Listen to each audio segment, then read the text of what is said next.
Des ennemis rôdent autour de moi, accablé par le nombre, que ferais-je sans toi? Chaque jour, à chaque heure, oh, j'ai besoin de toi. Viens, Jésus, et demeure auprès de moi. Peuple de Dieu, bonjour. Soyez les bienvenus dans les minutes bibliques. Nous sommes le lundi 5 décembre 2022 et les textes qui nous sont proposés sont tirés de Ésaïe chapitre 8, les 15 premiers versets et le psaume 118, accompagné du cantique « J'ai soif de ta présence », gloire à Dieu 163.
Ésaïe chapitre 8, les 15 premiers versets.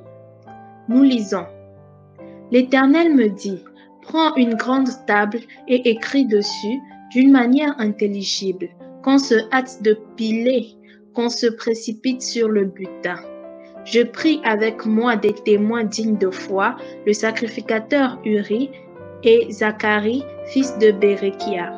Je m'étais approché de la prophétesse, elle conçut et elle enfanta un fils. L'Éternel me dit, donne-lui pour nom Maher Shalal Shashbaz, car avant que l'enfant sache dire mon père, ma mère, on emportera devant le roi d'Assyrie les richesses de Damas et le butin de Samarie. L'Éternel me parla encore et me dit, parce que ce peuple a méprisé les eaux de Siloé, qui coulent doucement, et qu'il s'est réjoui au sujet de Ratsin et du fils de Rémalia. Voici, le Seigneur va faire monter contre eux les puissantes et grandes eaux du fleuve, le roi d'Assyrie et toute sa gloire. Il s'élèvera partout au-dessus de son lit et il se répandra sur toutes ses rives. Il pénétrera dans Juda, il débordera et inondera, il atteindra jusqu'au cou. Le déploiement de ses ailes remplira l'étendue de ton pays, ô Emmanuel. Poussez des cris de guerre, peuple, et vous serez brisés. Prêtez l'oreille, vous tous qui habitez au loin. Préparez-vous au combat, et vous serez brisés. Préparez-vous au combat, et vous serez brisés. Formez des projets, et ils seront anéantis. Donnez des ordres, et ils seront sans effet, car Dieu est avec nous. Ainsi m'a parlé l'Éternel, quand sa main me saisit et qu'il m'avertit de ne pas marcher dans la voie de ce peuple. N'appelez pas conjuration tout ce que ce peuple appelle conjuration. Ne craignez pas ce qu'il craint et ne soyez pas effrayés. C'est l'Éternel des armées que vous devez sanctifier. C'est lui que vous devez craindre et redouter. Et il sera un sanctuaire, mais aussi une pierre d'achoppement, un rocher de scandale pour les deux maisons d'Israël, un filet et un piège pour les habitants de Jérusalem. Plusieurs trébucheront, ils tomberont et se briseront, ils seront enlacés et pris. Amen. Psaume 118. Là, il est écrit: Louez l'Éternel car il est bon, car sa miséricorde dure à toujours. Qu'Israël dise, car sa miséricorde dure à toujours. Que la maison d'Aaron dise, car sa miséricorde dure à toujours.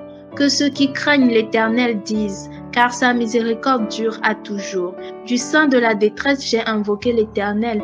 L'Éternel m'a exaucé, m'a mis au large. L'Éternel est pour moi. Je ne crains rien. Que peuvent me faire des hommes?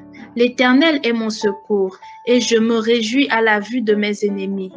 Mieux vaut chercher un refuge en l'Éternel que de se confier à l'homme. Mieux vaut chercher un refuge en l'Éternel que de se confier aux grands.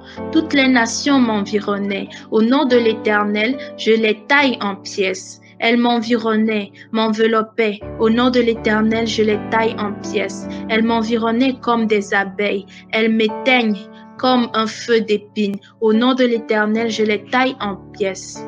Tu me poussais pour me faire tomber, mais l'Éternel m'a secouru. L'Éternel est ma force et le sujet de mes louanges. C'est lui qui m'a sauvé. Des cris de triomphe et de salut s'élèvent dans les tentes de justes. La droite de l'Éternel manifeste sa puissance. La droite de l'Éternel est élevée. La droite de l'Éternel manifeste sa puissance. Je ne mourrai pas, je vivrai et je raconterai les œuvres de l'Éternel. L'Éternel m'a châtié, mais il ne m'a pas livré à la mort. Ouvrez-moi les portes de la justice. J'entrerai et je louerai l'Éternel. Voici la porte de l'Éternel. C'est par elle qu'entrent les justes. Je te loue parce que tu m'as exaucé, parce que tu m'as sauvé. La pierre qu'ont rejetée ceux qui bâtissaient est devenue la principale de l'angle. C'est de l'Éternel que cela est venu. C'est un prodige à nos yeux. C'est ici la journée que l'Éternel a faite, qu'elle soit pour nous un sujet d'allégresse et de joie. Ô Éternel, accorde le salut. Ô Éternel, donne la prospérité. Béni soit celui qui vient au nom de l'Éternel. Nous vous bénissons de la maison de l'Éternel. L'Éternel est Dieu et il nous éclaire. Attachez la victime avec des liens, amenez-la jusqu'aux cornes de l'hôte. Tu es mon Dieu et je te louerai. Mon Dieu, je t'exalterai. Louez l'Éternel car il est bon, car sa miséricorde dure à toujours. Amen. Chers auditeurs des Minutes Bibliques, soyez tous bénis dans le nom précieux de Jésus-Christ, notre Seigneur et Sauveur. Comme tous les lundis, je suis le révérend pasteur Jean-Pierre Tchakounté de l'église missionnaire de la foi de Bertois-Est Cameroun. Notre exhortation de ce jour est tirée du livre d'Ésaïe chapitre 8, du verset 1 à 15. En parcourant ce texte bien-aimé dans le Seigneur, nous prenons comme thème principal la famille d'Ésaïe devient un signe. Déjà dans l'émission précédente, du lundi 21 novembre 2022, nous avions défini Ésaïe comme Dieu sauve ou libère. Et lorsque nous lisons dans Jérémie chapitre 1 au verset 5 qui déclare « Avant que je t'eusse formé dans le ventre de ta mère, je te connaissais, et avant que tu fusses sorti de son sein, je t'avais consacré, je t'avais établi prophète des nations. » Nous pouvons affirmer sans risque de nous tromper, bien-aimés, que Ésaïe était ce choix de Dieu. Dieu l'avait déjà prédestiné avant de le créer. Oui, au point de vue historique, il eut d'autres prophètes avant lui, mais aucun ne fut plus grand. La preuve, lorsque nous remontons à Ésaïe chapitre 6, nous remarquons que Ésaïe avait vu Dieu. Il est écrit au verset 1, l'année de la mort du roi Osias, j'ai vu le Seigneur assis sur un trône très élevé et les pans de sa robe remplissaient le temple. Oui, Ésaïe avait eu de nombreuses visions également, certaines terribles, d'autres si merveilleuses, qu'il ne pouvait les exprimer avec des mots. Mais aucune n'était comparable à cette vision. Le fait même de savoir que le Dieu, vu de ses propres yeux, l'avait pardonné, lui adressait appel et le prenait à son service, l'avait soutenu toute sa vie. Lisons au verset 7. Il en toucha ma bouche et dit, ceci a touché tes lèvres, ton iniquité est enlevée et ton péché est expié. Bien-aimés, revenons dans notre texte principal, Ésaïe chapitre 8. En ce qui concerne, c'est les signes. Oui, en ce qui concerne sa famille, Dieu avait utilisé bien des moyens de faire passer son message. D'abord, l'Éternel dit à Ésaïe, au verset 1, « Prends une grande table et écris dessus, d'une manière intelligible, qu'on se hâte de pied, qu'on se précipite sur le butin. » Et lorsque nous descendons au verset 3, nous pouvons lire, « Je m'étais approché de la prophétesse, elle conçut et elle enfantant un fils.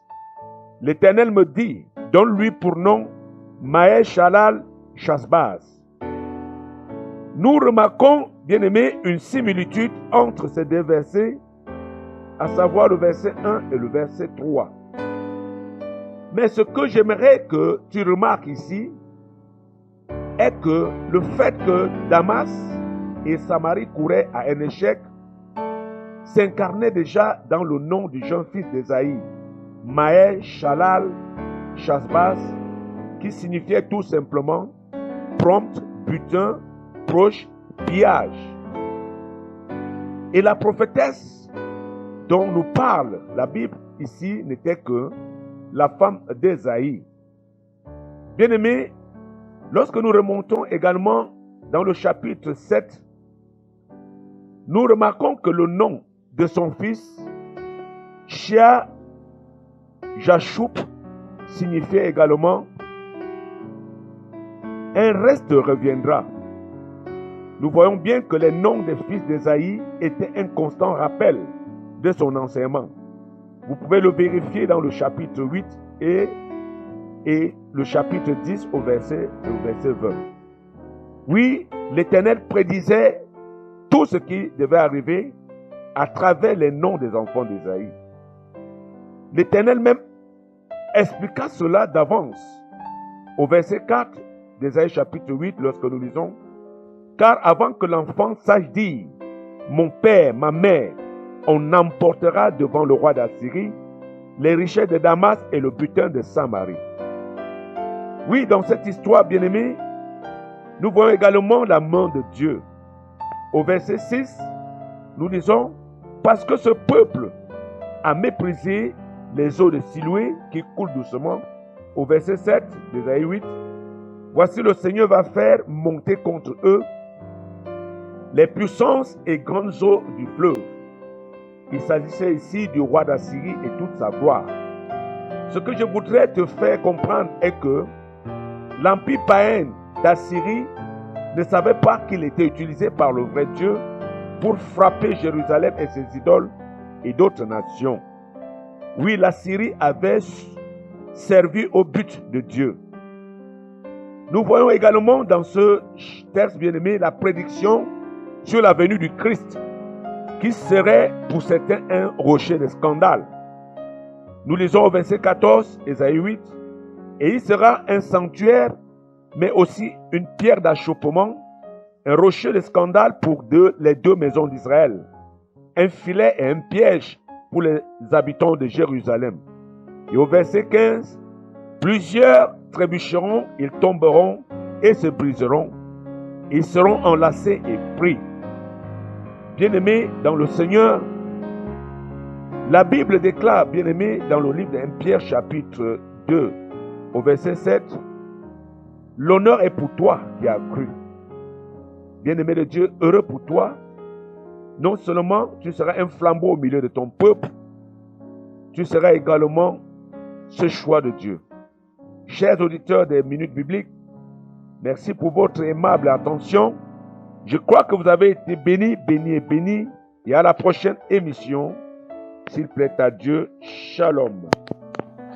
Ô Jésus, ta présence c'est la vie et la paix dans la souffrance et la vie à jamais.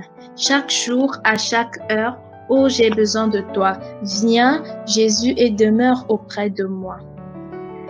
C'est avec ces paroles que nous vous remercions d'avoir suivi Minutes Bibliques ce matin. Que la paix du Seigneur soit avec vous.